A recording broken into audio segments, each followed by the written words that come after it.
Hi guys, আসসালামু আলাইকুম। আসলাম যমুনার সামনে অনেক দিন পর। এ হলো যমুনা ফিউচার পার্কের নিচেই। আপনার আজকে অনেক দিন পরে আসলাম। তো ওই আয়সা দেখি একটা দাদিমা বসে আছে। এই যে দেখেন, উনির বয়স মনে হয় 80 থেকে 90 হবে। আসলে শীতে অনেক কাঁপছিল। পরবর্তীতে আমি তাকে ডাইকা এই শালটা দেওয়া হয়েছে। আপনারা অবশ্যই ভিডিওটা বেশি বেশি করে শেয়ার করে দিবেন, যেহেতু এই দাদিমা সুন্দরভাবে জীবনযাপন করতে পারে।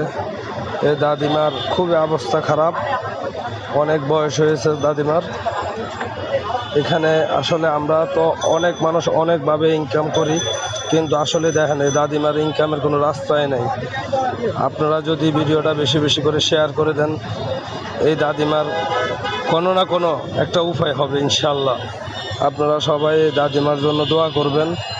এই দাদিমা যাতে ধীরে সুস্থে সুন্দরভাবে থাকতে পারে। উনি একটু সুস্থভাবে দাঁড়ায় হাঁটতেও পারে না। এই দাদিমার আসলে চেহারা দেখাবে না। উনি বলছে যে আপনি আমাকে এমনি ভিডিওটা করেন, তাই এভাবেই করলাম। আসসালামু আলাইকুম।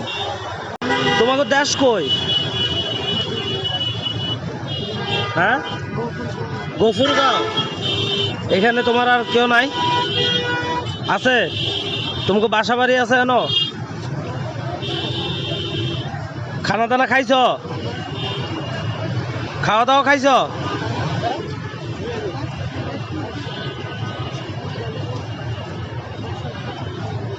বাসাত গেছিলা? তুমি অনেক অসুস্থ? তুমি কি অনেক অসুস্থ? আল্লাহ, আচ্ছা যাক, আল্লাহ আল্লাহ আল্লাহ করো, দেখি তোমার লাগে কি করা যায়, বুঝছো? আল্লাহ আল্লাহ করো, দেখি তোমার জন্য কিছু করতে পারি কিনা। আমি দোয়া করো আমার লাগে। হ্যাঁ, হাই গাইস, আপনারা তো সবই শুনলেন। এই বৃদ্ধ মহিলার সব কথাই তো শুনলেন। আপনারা যদি একটু সহযোগিতা করেন, তাইলে হয়তো এই মহিলার জন্য কিছু করা যাবে। আসলে আমাদের তো মা বাপ সবই আছে। যাদের মা বাপ নাই, যাদের দাদা দাদি নাই, তারা যদি পারেন এই মহিলার জন্য একটু সাহায্য সহযোগিতার হাত বাড়াইয়া দিবেন। আপনাদের কাছে এটাই কামনা। আসসালামু আলাইকুম।